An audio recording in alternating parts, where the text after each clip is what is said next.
Selamat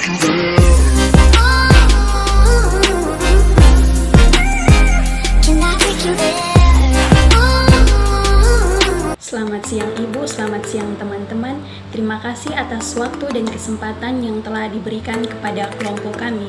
Di sini, kelompok kami, kelompok 5, akan mempresentasikan hasil diskusi kelompok kami mengenai struktur tubuh fisiologi dan hubungan annelida dengan lingkungan. Perkenalkan, saya Maria Angelina Meta. Saya akan menjelaskan mengenai pengertian annelida. Annelida merupakan hewan simetris bilateral, mempunyai sistem peredaran darah yang tertutup dan sistem saraf yang tersusun seperti tangga tali. Annelida berasal dari kata annulus yang berarti cincin-cincin kecil, gelang-gelang atau ruas-ruas, dan oidus yang berarti bentuk. Oleh sebab itu, annelida juga dikenal sebagai cacing gelang. Baik, terima kasih atas waktu dan kesempatan yang diberikan. Perkenalkan, nama saya Frido Lindis Masiven Klau. Di sini saya akan melanjutkan dari pemateri sebelumnya. Baik, saya akan menjelaskan tentang ciri-ciri annelida. Yang pertama, annelida hidup di air tawar, air laut, dan juga darat. Yang kedua, simetri tubuhnya bilateral simetris karena sudah ada punggung di dorsal dan sisi perut. Yang ketiga, sistem saraf terdiri dari ganglion. Yang keempat, alat ekskresi disebut nephridium. Baik, saya atas nama Oswan Pelaku. Di sini saya akan melanjutkan dari penjelasan teman-teman di atas, yaitu saya akan memulai dari anatomi dan fisiologi annelida. Yang pertama, anatomi annelida. Banyak tipe cacing tanah, tetapi Lumbristius terrestis merupakan salah satu contoh spesies yang banyak atau representatif bagi filum annelida. Struktur tubuh annelida ini memiliki tingkat yang lebih tinggi dibandingkan dengan yang lainnya. Nah, yang kedua, fisiologi annelida. Fisiologi annelida ini terdapat dalam beberapa sistem, yaitu yang pertama sistem gerak, yang kedua sistem respirasi, yang ketiga sistem pencernaan makanan, yang keempat sistem sirkulasi, yang kelima sistem ekskresi, yang keenam sistem saraf, yang ketujuh organ sensorik, yang kedelapan sistem reproduksi. Baik, saya Yurni Manafe akan melanjutkan materi tentang klasifikasi annelida. Yang pertama yaitu kelas Polychaeta. Nah, Polychaeta tubuhnya jelas bersegmen-segmen, baik di bagian luarnya maupun di bagian dalamnya. Nah, sulung umumnya terbagi oleh seta intersegmental. Nah, segmen tubuhnya banyak dan mempunyai banyak setae.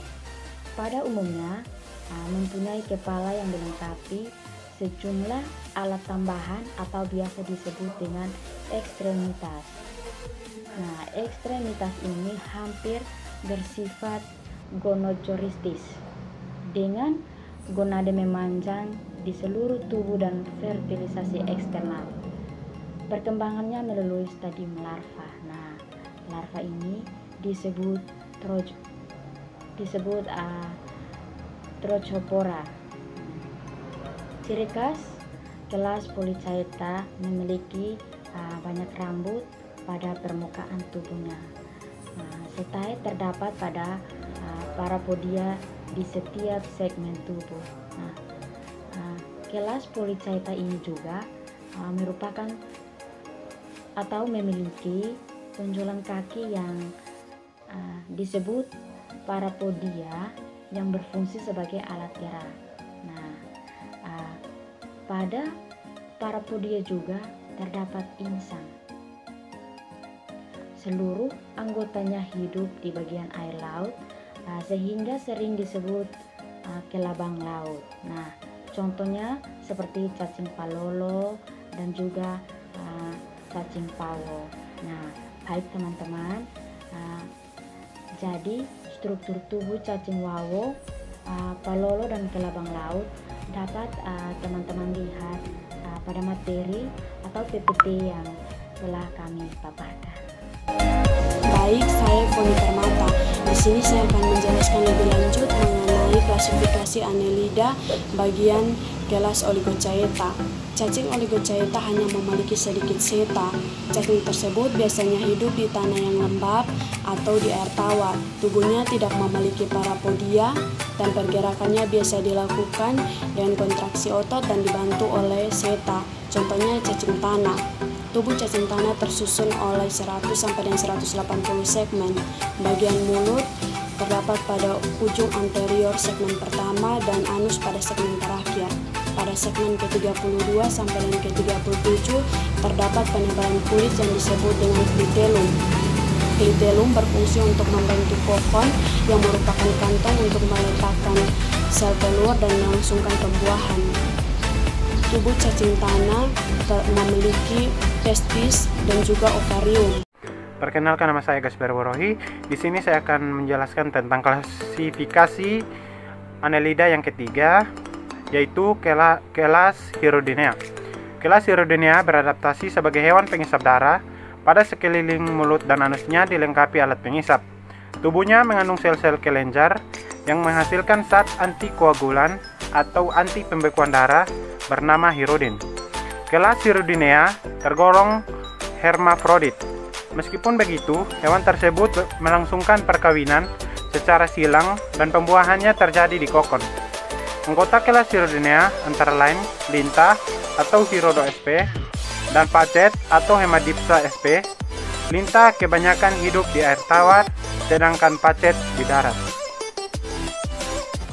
Baik, nama saya Marcelina Wakekera. Saya akan menjelaskan materi lanjutan mengenai peran Annelida.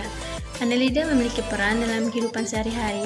Yang pertama, cacing wawo dan palolo dapat digunakan sebagai sumber protein hewani bagi manusia. Yang kedua, cacing tanah berfungsi untuk menyuburkan tanah pertanian. Yang ketiga, lintah digunakan untuk membersihkan nanah pada luka yang telah terinfeksi. Sekian.